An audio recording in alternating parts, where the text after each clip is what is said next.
Hello everyone, welcome to VV Biology. This is Ranjit Kumar. இன்னைக்கு இந்த வீடியோல நம்ம ஸ்ட்ரக்சர் ஆஃப் ஸ்டொமேட்டா அண்ட் அதோடைய ஃபங்க்ஷனை தான் நம்ம பார்க்க போறோம். இந்த ஸ்டொமேட்டா ஒரு பிளான்ட்டை பொறுத்த வரைக்கும் ரொம்ப முக்கியமான ஒரு டிஷ்யூ. ஏன் அப்படின்னு கேட்டிங்கன்னா இந்த ஸ்டொமேட்டா தான் எக்ஸ்சேஞ்ச் ஆஃப் கேஸஸை நடத்துது. ஸோ இந்த ஸ்டொமேட்டா இல்லை அப்படின்னா கேஸியஸ் எக்ஸ்சேஞ்சஸ் நடக்காது. இந்த கேஸியஸ் எக்ஸ்சேஞ்ச் நடக்கல அப்படின்னா ஒரு பிளான்ட்டால சர்வே பண்ண முடியாது. ஸோ அதனால தான் ஸ்டொமேட்டா ரொம்ப முக்கியமான ஒரு டிஷ்யூவா இருக்கு. வாங்க ஒரு ஸ்ட்ரக்சர் அண்ட் ஃபங்க்ஷன் நம்ம பார்க்கலாம். ஸ்டொமேட்டா இல்லை ஸ்டொமேட்டல் அப்பேரட்டஸ் அப்படின்னு நாம சொல்லலாம். ஸோ இந்த ஸ்டொமேட்டா எடுத்துக்கிட்டீங்க அப்படின்னா அதுல ஒரு சில முக்கியமான பார்ட்ஸ் இருக்கு. அது என்னென்ன அப்படின்னு கேட்டிங்கன்னா guard cells, stomatal pore and chloroplast. இன்னொரு முக்கியமான பார்ட் இருக்கு, அது சப்சிடரி செல்ஸ் அப்படின்னு சொல்லுவாங்க. NCERT 10th standard science text புக்ல இந்த டெர்மினாலஜி அதை கொடுக்கல. ஸோ நீங்க அதை பத்தி ஒரி பண்ணிக்க வேண்டாம். ஜஸ்ட் உங்க நாலேஜுக்காக தான் நான் சொன்னேன். ஸோ இதுல வந்து பாத்தீங்க அப்படின்னா இந்த இடத்துல இந்த ரெண்டு பீன் ஷேப்டு ஸ்ட்ரக்சர்ஸ் இருக்கு இல்லையா? ஸோ இந்த ரெண்டு பீன் ஷேப்டு ஸ்ட்ரக்சர்ஸ்க்கு பேர் தான் காட் செல்ஸ் அப்படின்னு நம்ம சொல்றோம். சரிங்களா? இவங்க தான் இந்த ஸ்டொமேட்டாவை சேவ் காட்னா ரெகுலேட் பண்றவங்கன்னு அர்த்தம். ஸோ அதனாலதான் இவங்களுக்கு காட் செல்ஸ்னு பேர். இந்த ரெண்டு காட் செல்ஸ்க்கும் நடுவுல வந்து பாத்தீங்க அப்படின்னா ஒரு சின்ன ஓப்பனிங் இல்லைன்னா போர் அப்படின்னா துளை, ஒரு சின்ன ஓப்பனிங் இருக்கு. இந்த ஓப்பனிங்க்கு பேரு ஸ்டொமேட்டல் போர், அப்படி இல்லைன்னா ஸ்டொமேட்டல் ஓப்பனிங் அப்படின்னு நம்ம சொல்லலாம். இந்த ஓப்பனிங் தான் ஒரு லீஃப்ல இருக்கக்கூடிய அந்த ஸ்டொமேட்டா ஏர் ஸ்பேசஸ் இருக்கு இல்லையா, அந்த ஏர் ஸ்பேசஸை அட்மாஸ்பியரோட கனெக்ட் பண்ணக்கூடிய ஒரு ஸ்ட்ரக்சர். சரிங்களா? இந்த காட் செல்ஸ்ல நான் ஒரு சில சர்க்கிள்ஸ் இல்ல ரவுண்ட்ஸ் இல்ல பபிள்ஸ் மாதிரியான ஸ்ட்ரக்சர்ஸ் கொடுத்துருக்கிறேன் இல்லையா? இந்த ஸ்ட்ரக்சர்ஸ் என்ன அப்படின்னு கேட்டீங்கன்னா குளோரோபிளாஸ்ட் அப்படின்னு நம்ம சொல்லலாம். நம்ம போன வீடியோல நம்ம பார்த்திருப்போம், இந்த அப்பர் அண்ட் லோவர் எபிடெர்மிஸ்ல இருக்கக்கூடிய அந்த ஸ்டொமேட்டல் ஓப்பனிங், அந்த காட் செல்ஸ்ல குளோரோபிளாஸ்ட் இருக்கு அப்படிங்கிறத பார்த்தோம். ஸோ அதுதான் நம்ம இங்க வந்து பாத்தீங்க அப்படின்னா இந்த பபிள்ஸ் மூலமா ரெப்ரசென்ட் பண்ணிருக்கோம். சரிங்களா? ஸோ காட் செல்ஸ், ஸ்டொமேட்டல் போர் ஆர் ஸ்டொமேட்டல் ஓப்பனிங், அதுக்கப்புறம் வந்து பாத்தீங்கன்னா குளோரோபிளாஸ்ட் அண்ட் அதை சுத்தி இருக்கக்கூடிய இது எல்லாமே சப்சிடரி செல்ஸ் அப்படின்னு சொல்லுவோம். ஸோ இதுதான் ஒரு ஸ்டொமேட்டல் அப்பேரட்டஸோட ஸ்ட்ரக்சர். இங்க ஒரு டயக்ராம் போதும் இல்லையா? எதுக்கு நீங்க ரெண்டு டயக்ராம் கொடுத்துருக்கீங்க அப்படின்னு நீங்க கேட்கலாம். ஸோ இந்த ரெண்டு டயக்ராமுமே ஸ்டொமேட்டல் அப்பேரட்டஸ் தான், பட் அது வேற வேற ஸ்டேட்டை வந்து ரெப்ரசென்ட் பண்ணுது. ஸோ இது வந்து ஓப்பன் ஸ்டொமேட்டான்னு சொல்லுவோம், இது வந்து க்ளோஸ்டு ஸ்டொமேட்டா அப்படின்னு சொல்லுவோம். அப்படின்னா என்ன அப்படின்னு கேட்டீங்கன்னா இந்த ரெண்டு காட் செல்ஸ்க்கு இடையில இருக்கக்கூடிய இந்த ஸ்டொமேட்டல் போர் வந்து ஓப்பன் ஸ்டேட்ல இருக்கும், ஓப்பன் ஆகி திறந்து இருக்கும். அதனால இதை ஓப்பன் ஸ்டொமேட்டான்னு சொல்றோம். இங்க வந்து பாத்தீங்க அப்படின்னா இந்த ரெண்டு காட் செல்ஸ்க்கு நடுவில் இருக்கக்கூடிய இந்த ஸ்டொமேட்டல் ஓப்பனிங் அப்படிங்கிறது க்ளோஸ் ஆயிருக்கும், மூடி ஸ்டேட்ல இருக்கும், மூடி இருக்கும். அதனால இதை க்ளோஸ்டு ஸ்டொமேட்டா அப்படின்னு சொல்றோம். சரிங்களா? உங்களுக்குள்ள ஒரு கொஸ்டின் வரலாம், இந்த ஸ்டொமேட்டல் போற யாரு ஓப்பன் பண்றா இல்ல யாரு க்ளோஸ் பண்றா, அது எப்போ ஓப்பன் ஆகும் இல்லை எப்போ க்ளோஸ் ஆகும் அப்படிங்கிற ஒரு கொஸ்டின் இருக்கும் இல்லையா? ஸோ அந்த கொஸ்டினுக்கான ஆன்சர் நம்ம இப்போ பார்க்க போறோம். So mechanism of opening and closing of stomatal pore, அது எப்படி திறந்து மூடுது, யாரு திறந்து மூடுறா அப்படிங்கிற கொஸ்டினுக்கான பதில பார்க்கலாம். யாரு திறந்து மூடுறா முதல்ல அப்படின்னு கேட்டீங்கன்னா காட் செல்ஸ் தான் அதை திறந்து மூடுறாங்க. காட் செல்ஸ் நம்ம சொன்னோம் இல்லையா, இந்த ரெண்டு காட் செல்ஸ் தான் இந்த ஸ்டொமேட்டல் போர திறக்கிறதா இருந்தாலும் சரி மூடுறதா இருந்தாலும் சரி அதை கண்ட்ரோல் பண்றவங்க காட் செல்ஸ் தான். ஸோ நீங்க காட் செல்ஸ் ஒரு செக்யூரிட்டி கார்டோட கம்பேர் பண்ணலாம். செக்யூரிட்டி கார்டு என்ன பண்ணுவாரு, ஒரு வீட்டுல இருந்து ஒரு அபார்ட்மெண்ட்ல இருந்து ஒரு ஆஃபீஸ்ல இருந்து வெளியே போறவங்களா இருந்தாலும் சரி இல்ல வெளியிருந்து உள்ள வரப்பையும் சரி அந்த கேட்டை ஓப்பன் பண்ணி க்ளோஸ் பண்றது தான் அவருடைய வேலை இல்லையா? அந்த மாதிரி எப்பெல்லாம் இந்த பிளான்ட்டுக்கு ஸ்டொமேட்டல் போர் ஓப்பன் ஆகணுமோ அப்பெல்லாம் இந்த காட் செல்ஸ் என்ன பண்ணும், ஸ்டொமேட்டல் போரை ஓப்பன் பண்ணிவிடும்.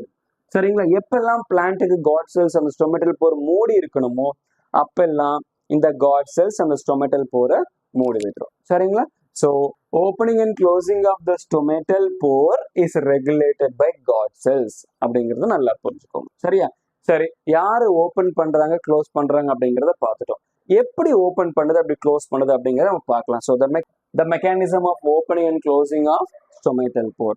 இதுல ரொம்ப முக்கியமான ஒரு விஷயம் நம்ம தெரிஞ்சுக்கணும். இது எப்படி நடக்குது அப்படிங்கிறதுக்கு பதிலா எது மூலமா நடக்குது அப்படின்னா மைக்ரேஷன் ஆஃப் வாட்டர். ஸோ இந்த இடத்துல இது வந்து ரொம்ப ரொம்ப முக்கியமான ஒரு ரோல் பிளே பண்ணுது. மைக்ரேஷன் என்ன, ஒரு இடத்துல இருந்து இன்னொரு இடத்துக்கு மூவ் ஆகுறதா மைக்ரேஷன். யார் மூவ் ஆகுறா? Water molecule. அப்போ வாட்டர் மாலிக்யூல் ஒரு இடத்துல இருந்து இன்னொரு இடத்துக்கு மைக்ரேட் பண்றது மூலமா இந்த ஸ்டொமேட்டல் போர் ஒன்று ஓப்பன் ஆகும் இல்லை க்ளோஸ் ஆகுதுன்னு சொல்ல வரேன். சரி, எப்படிங்கிறத நம்ம பார்க்கலாம். ஃபர்ஸ்ட் திங், நாம இங்க சப்சிடரி செல்ஸ்னு சொன்னோம் இல்லையா? இந்த சப்சிடரி செல்ஸ் நல்லா ஞாபகம் வச்சுக்கோங்க, காட் செல்ஸும் ஞாபகம் வச்சுக்கோங்க. இது ரெண்டுமே வந்து பாத்தீங்க அப்படின்னா க்ளோஸ்லி அசோசியேட்டட். சரிங்களா? இப்போ எப்போ ஓப்பன் ஆகும் இல்லை எப்படி ஓப்பன் ஆகும் அப்படின்னு பாத்தீங்கன்னா, ஸோ முதல்ல எப்பெல்லாம் இந்த ஸ்டொமேட்டல் போர் ஓப்பன் ஆகணுமோ அப்பெல்லாம் இந்த வாட்டர் மாலிக்யூல்ஸ் இருக்கு இல்லையா, இந்த சப்சிடரி செல்ஸ் இருக்கக்கூடிய வாட்டர் மாலிக்யூல்ஸ் என்ன ஆகும் அப்படின்னா, இந்த சப்சிடரி செல்ஸ்ல இருந்து இந்த காட் செல்ஸுக்கு மைக்ரேட் ஆகும். So H2O. So the water molecules என்ன ஆகுது, சப்சிடரி செல்ஸ்ல இருந்து காட் செல்க்கு உள்ள மைக்ரேட் ஆகி போய்கிட்டே இருக்கும். அப்போ இந்த வாட்டர் மாலிக்யூல் உள்ள போக போக போக என்ன ஆகும், இந்த காட் செல்ஸ் ரெண்டுமே கொஞ்சம் கொஞ்சமா ஸ்வெல் ஆக ஆரம்பிச்சிரும். ஸ்வெல் அப்படின்னா என்லார்ஜிங் இன் சைஸ் அப்படின்னு நம்ம சொல்லலாம்.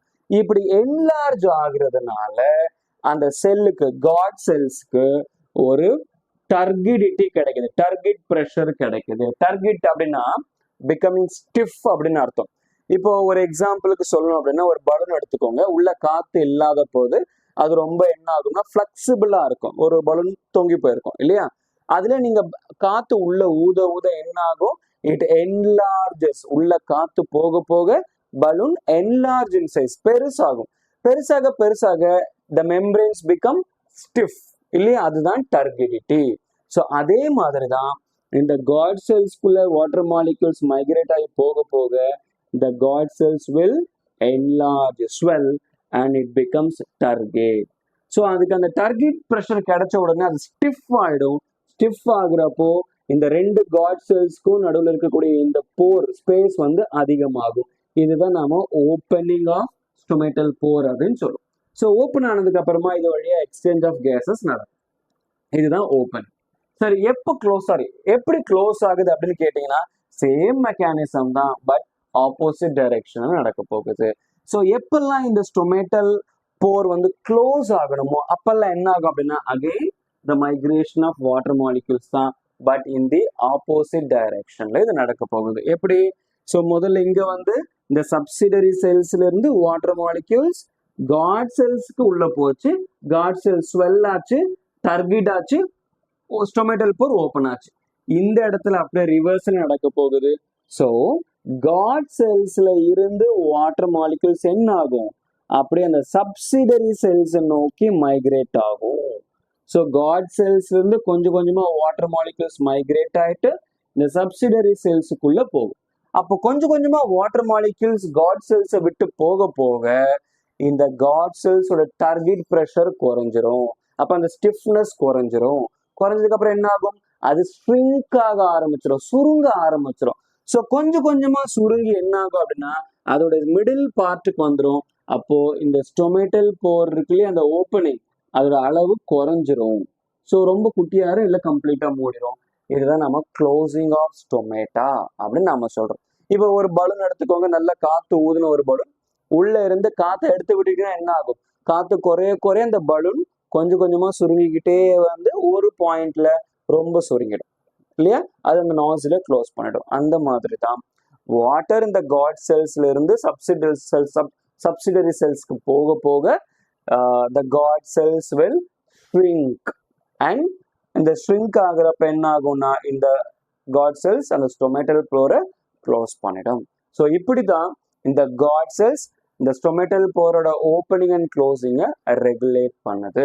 சரிங்களா, ரொம்ப முக்கியமான விஷயம். சரி, இந்த காட் செல்ஸ் எப்பெல்லாம் இந்த ஸ்டொமேட்டல் போரை ஓப்பன் பண்ணும் அப்படின்னா, பிளான்ஸ் எப்பெல்லாம் போட்டோசிந்தசிஸ் பண்ணுதோ, எப்பெல்லாம் ரெஸ்பிரேஷன் பண்ணுதோ, எப்பெல்லாம் டிரான்ஸ்பிரேஷன் பண்ணுதோ அப்ப எல்லாம் இந்த காட் செல்ஸ் இந்த ஸ்டொமேட்டல் போரை ஓப்பன் பண்ணிவிடும். ஏன்னா போட்டோசிந்தசிஸ் அப்போ இதை கார்பன் டை ஆக்சைடை உள்ள எடுத்துக்கிட்டு ஆக்சிஜன் வெளியிடணும், எக்ஸ்சேஞ்ச் ஆஃப் கேசஸ். ரெஸ்பிரேஷன் அப்போ ஆக்சிஜனை உள்ள எடுத்துக்கிட்டு கார்பன் டை ஆக்சைடை வெளியிடணும், எக்ஸ்சேஞ்ச் ஆஃப் கேசஸ். டிரான்ஸ்பிரேஷன் அப்போ உள்ள இருக்கக்கூடிய எக்ஸஸ் வாட்டரை அட்மாஸ்பியருக்கு வாட்டர் வேப்பரா ரிலீஸ் பண்ணணும் இல்லையா. ஸோ இது எல்லாமே இந்த ஸ்டொமேட்டல் போர் வழியா தான் நடக்கும். அப்போ போட்டோசிந்தசிஸ் நடக்கிறப்போ, ரெஸ்பிரேஷன் நடக்கிறப்போ, டிரான்ஸ்பிரேஷன் நடக்கிறப்போ இந்த காட் செல் ஸ்டொமேட்டல் போரை ஓப்பன் பண்ணிவிடும். எப்போ ஓப்பன் பண்ணாது அப்படின்னு கேட்டிங்கன்னா, இந்த பிளான்ட்டுக்கு போட்டோசிந்தசிஸ் நடக்கிறதுக்கு கார்பன் டை ஆக்சைடு எப்போ தேவைப்படாதோ, when it does not require carbon dioxide to do photosynthesis, in that time the God cells will closes the stomatal pore அப்படின்னு ஒரு ஸ்டேட்மெண்ட் உங்க என்சிஆர்டி டெக்ஸ்ட் புக்லேயே கொடுத்துருக்காங்க. அது போட்டோசிந்தசிஸ் நடத்துறதுக்கு கார்பன் டை ஆக்சைடு எப்பெல்லாம் தேவைப்படாதோ அப்பெல்லாம் இந்த காட் செல்ஸ் ஸ்டொமேட்டல் போரை மூடும். இல்லை எப்பெல்லாம் இது டிரான்ஸ்பேர் பண்ணாதோ, சில சமயங்கள்ல இந்த பிளான்ட்டுக்கு தேவையான அளவை விட ரொம்ப ரொம்ப குறைவான அளவு தான் வந்து பார்த்தீங்க அப்படின்னா தண்ணி கிடைக்கும். ஸோ அந்த நேரத்தில் நிறைய டிரான்ஸ்பிரேஷன் நடந்துச்சுன்னா நிறைய வாட்டர் லாஸ் ஆகும். அது அந்த பிளான்ட்டுக்கு நல்லதில்லை. ஸோ இந்த மாதிரி நேரத்தில் அந்த டிரான்ஸ்பிரேஷனை குறைக்கிறதுக்காகவோ இல்லை டிரான்ஸ்பிரேஷனை கம்ப்ளீட்டாக ஸ்டாப் பண்ணுறதுக்காகவோ இந்த காட் செல்ஸ் என்ன ஆகும், மூடி இருக்கும். ஸோ ரொம்ப முக்கியமான விஷயம், when did the god cell or when the god cells will open or close அப்படிங்கிறது ரொம்ப முக்கியமான விஷயம், பார்த்துக்கோங்க. ஸோ இதுதான் ஸ்டொமேட்டாவோட structure and as well as function. இந்த ஸ்டொமேட்டாவை பேஸ் பண்ணி ஒரு சில கொஷின்ஸ் நம்ம கேட்பாங்க. ரொம்ப முக்கியமான கொஷின் என்ன அப்படின்னு கேட்டிங்கன்னா, ஒரு அப்ளிகேஷன் டைப் கொஷின் இருக்கு. If the surface of the leaf is closed or coated with wax or vaseline, will the plant survive அப்படின்னு கேட்பாங்க. இல்லை if the surface of the leaf or stomata is blocked with the help of vaccine or vaseline, what are the processes will be disturbed in the plant அப்படின்னு கேட்பாங்க. So stomatal போர் மூடியாச்சு ஆக மொத்தம், இல்லை black பண்ணியாச்சு, என்ன நடக்காது, போட்டோசிந்தசிஸ் நடக்காது. So photosynthesis will not occur, respiration will not occur, transpiration will not occur. இது மூணுமே நடக்கல அப்படின்னா then the plant will not survive அப்படிங்கிறத நீங்க தெளிவா எழுதிட்டீங்க அப்படின்னா you will get a full mark. So this is all about the structure of stomata and the mechanism of opening and closing of stomatal pore. So இந்த video உங்களுக்கு பிடிச்சிருக்குன்னு நினைக்கிறேன். இந்த topic உங்களுக்கு புரிஞ்சிருக்கணும்னு நம்புகிறேன். அண்ட் இந்த டாப்பிக்கில் உங்களுக்கு ஏதாவது டவுட்ஸ் இருந்துச்சு அப்படின்னா நீங்கள் கமெண்ட் செக்ஷனில் சொல்லுங்கள். Then let me give a clarity. And இந்த வீடியோவை லைக் பண்ணுங்கள் and please subscribe to my channel VV Biology. உங்களுடைய அடுத்த டாப்பிக்கோட அடுத்த வீடியோவில் சந்திக்கலாம். Until then, bye from Ranjit Kumar. Thank you all of you. Thanks for the listening.